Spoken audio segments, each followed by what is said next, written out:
My sister's husband admitted he loved me before their wedding, and only married her because I was taken. Now she's forcing me to leave my fiancé and move across the country. Wow, so get this, my life's been a total whirlwind these past few weeks. I'm 28, and I seriously never thought I'd find myself in this kind of mess. Buckle up, because this might take a minute. Here's some backstory for you.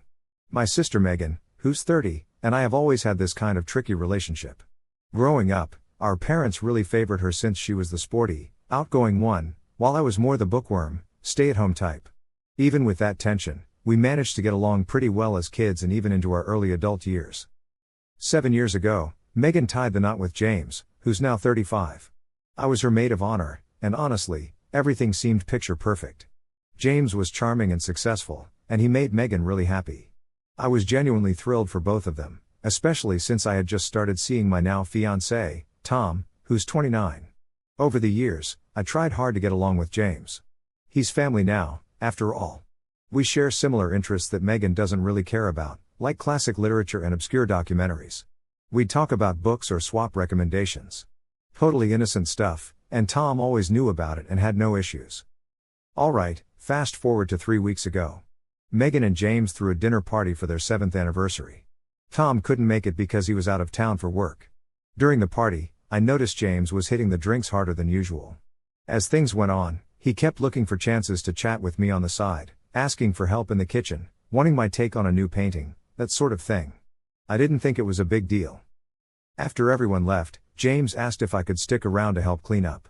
I said sure since Megan was busy saying goodbye to the last guests. Then, out of nowhere, while we were in the kitchen, James dropped a bombshell. He told me he's been in love with me since before he married my sister. He said he married Megan because he couldn't have me, and thought being my brother-in-law was the next best thing. I was completely floored. I immediately told him that was so inappropriate and disrespectful to both Megan and me. I grabbed my stuff and left without even saying bye to my sister. I was shaking all the way home. The next day, I called Tom and told him everything. He was understandably upset but assured me we'd figure it out together when he got back. I spent the entire day stressing over whether I should tell Megan. She had a right to know, but I was terrified of how she'd react. I decided to tell her. I asked her to meet up for coffee, and gently explained what James had said. I thought she'd be mad at James, but instead, she turned on me. She accused me of leading him on and flirting with him, saying no guy would just develop feelings like that out of nowhere. I was stunned and tried to explain that I never encouraged James and always respected their marriage. Megan wasn't having it. She stormed out, and I didn't hear from her for days. When she finally called, things got even weirder. She and James had decided to work on their marriage, but with a catch: I had to break up with Tom and move across the country with them to prove I wasn't a threat. I thought she was joking, but she was serious. When I refused, she got hysterical, claiming I was choosing Tom over her marriage and that this just showed I had feelings for James. She even said she'd tell our family I'd been after James if I didn't agree. Tom came back, and we're trying to figure out this whole mess. He's been super supportive, but this drama is really putting a damper on our engagement. Instead of planning our wedding, we're dealing with this chaos. Yesterday, Megan showed up at our apartment out of the blue. She seemed calmer, apologized, and I thought we could finally talk it out. But then she dropped another bomb. She and James wanted me to move in with them. They bought a bigger house with a separate guest suite just for me. The whole thing was super weird, and I was grossed out. I told her to leave, and she flipped out, calling me selfish and saying I'd ruined her life. Apparently, James had admitted. So, things have been super messy. Megan basically threatened that her husband might ditch her if I didn't go along with their weird plan. I'm just lost. I tried talking to our parents, but they're all about Megan and told me I should just suck it up to save her marriage. Even some of our friends are keeping their distance, probably because they've heard Megan's side of the story. Tom, my partner, thinks we should just cut ties with Megan and James for now. I kind of agree, but it's tough because they're still family and, despite everything, I worry about Megan. What if James actually leaves her? Will she blame me forever? It's driving me crazy. Am I wrong for not giving in to this strange demand? Should I be doing more for Megan? Or is this just too much? Has anyone else been through anything like this? Update time. First off, thanks to everyone who commented on my original post. Your support and advice have been a lifesaver.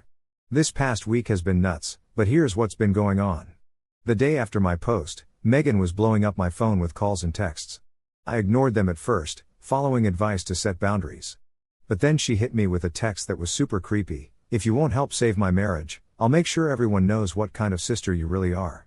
I showed it to Tom, and we decided to get serious. We reached out to a lawyer who specializes in harassment cases. She helped us document everything and draft a cease and desist letter for Megan and James. I didn't want to go legal against my sister, but things were getting out of hand, and we needed to protect ourselves. The letter worked for a bit. Megan stopped contacting me directly, but then she took it to the next level. She created a private social media group with our extended family and some mutual friends, where she shared her twisted version of events. Some cousins reached out to tell me she was saying I'd been having an emotional affair with James for years and was trying to play the victim. She even dug up old texts between James and me about books and movies, making them look bad, leaving out all the messages where she was cool with our chats. Our parents were furious when they called me. They didn't even let me explain and went off about how I've always been jealous of Megan. My mom said I should agree to Megan's demand and move with them, calling it a fresh start. I hung up on them. Tom's been amazing through all this. He suggested we invite our closest friends over to explain what's really happening before Megan could spin her story to them, too. We did, and thankfully, they believed us. Some even said they always thought James acted a bit strange around me at get-togethers but shrugged it off.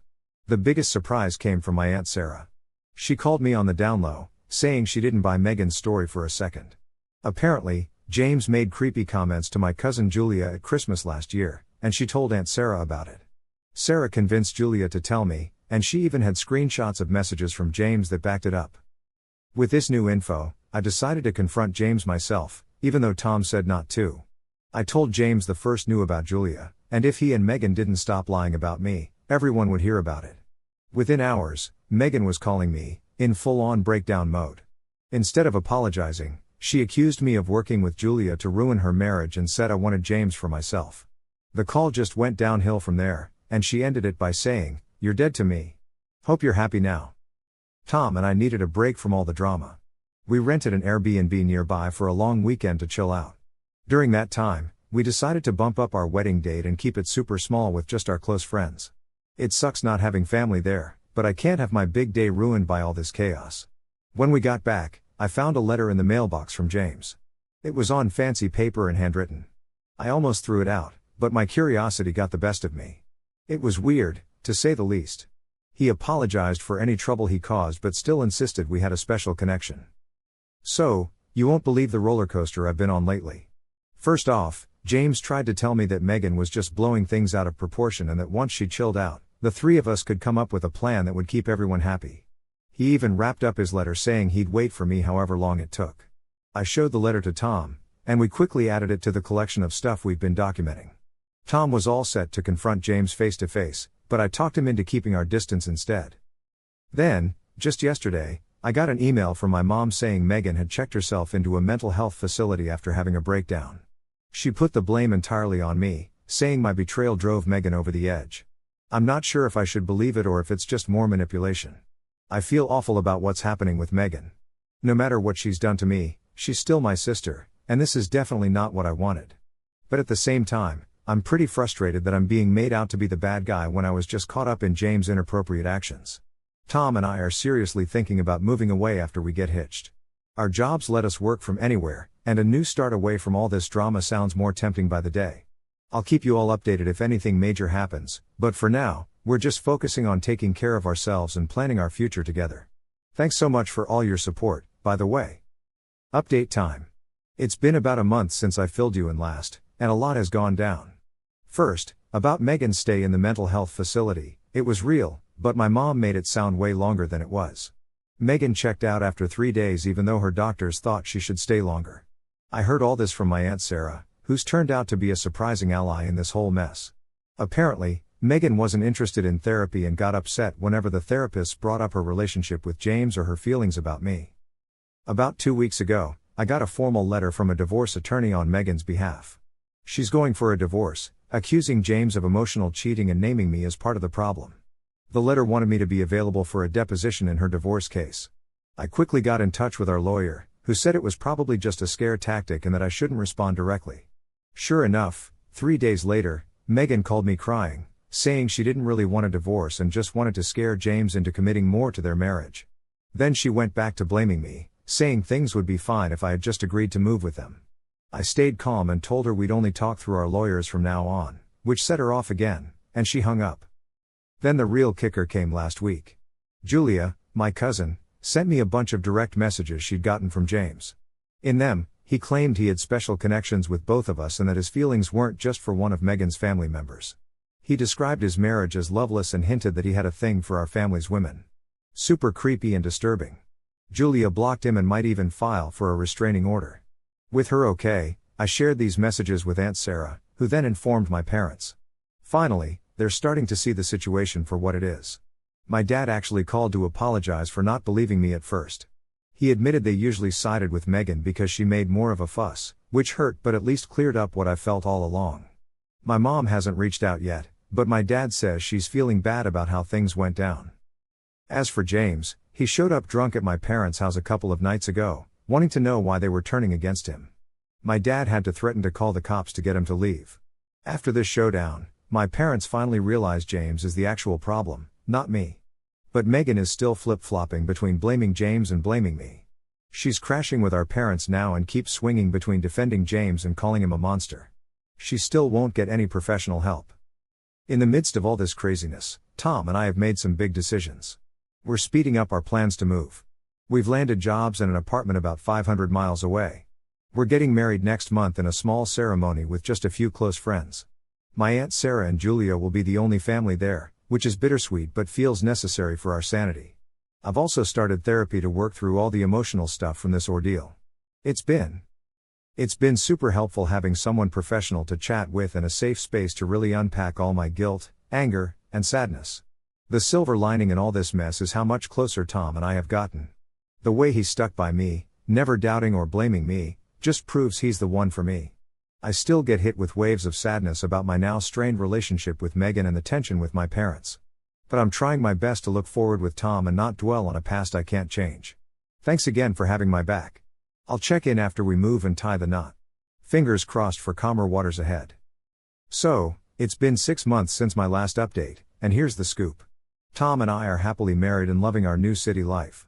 Our wedding was small but perfect, just us, 8 close friends, and Aunt Sarah and Julia. It wasn't the huge affair I'd once pictured, but it was better, intimate, meaningful, and drama-free. As for the family drama, things have taken some wild turns. About 2 months ago, James got busted, not for anything related to us, but for financial fraud at his job. He'd been swiping funds to keep up his fancy lifestyle. This bombshell rocked the family and flipped everything. Megan had to face the music that James wasn't the guy she thought he was. Aunt Sarah told me the arrest was a big wake-up call for her. She immediately filed for divorce and has started real therapy. While she's not ready to talk to me directly, she did send a short email apologizing for her actions, though she added that I could have handled things better. Not exactly the full acknowledgement I'd hoped for, but it's a step. My parents have been facing some truths of their own. My dad called a couple of months back and offered a heartfelt apology, admitting their favoritism and lack of support during the crisis. He said they tended to coddle Megan because her reactions were more explosive and easier to placate. Hearing him admit to this pattern was both validating and hurtful. Mom took longer. We finally spoke last month, and it was awkward but polite. She admitted she put more pressure on me because I was the responsible one, expecting me to keep the peace with Megan. We've agreed to try rebuilding our relationship slowly, starting with occasional calls. The biggest shocker was about Julia. After James' arrest, she came forward about his inappropriate behavior. This encouraged others in the family to reveal similar experiences. It turns out James had a creepy pattern of targeting women in Megan's family, making his claims of loving me even more bogus. This helped Megan see she wasn't just losing her husband's love to me, she was married to a predator who used their relationship to prey on others. As for Tom and me, we're thriving in our new environment. Being away from the family drama has been a relief, and we've made some amazing friends here. We're even talking about starting a family soon, which is both exciting and a bit intimidating. Therapy is helping me work through my feelings and understand that while I'm not to blame for what happened, I need to break some family habits I don't want to pass on. I'm learning to set stronger boundaries and prioritize my own well-being instead of always putting others first. There's still a long way to go with Megan and my parents. I'm not sure we'll ever be super close again, and I'm learning to accept that. Family should be supportive and nurturing, not sources of manipulation and pain. For now, I'm focusing on my life with Tom, my career, and building a future not overshadowed by last year's trauma. I'm so grateful for Aunt Sarah and Julia's unexpected support and for everyone who stood by me. If I've learned anything, it's that the family you choose can be more important than the one you're born into. I'm lucky to have picked well with Tom and to have found the strength to prioritize my happiness, even if it meant going against years of family conditioning. Thanks for being there for me. I probably won't update again unless something major happens, but just know your support got me through one of the toughest times in my life, and I'll always be thankful for that. Thanks for watching in. If you haven't yet, please subscribe and hit the notification bell to stay updated with more crazy real life stories happening around you.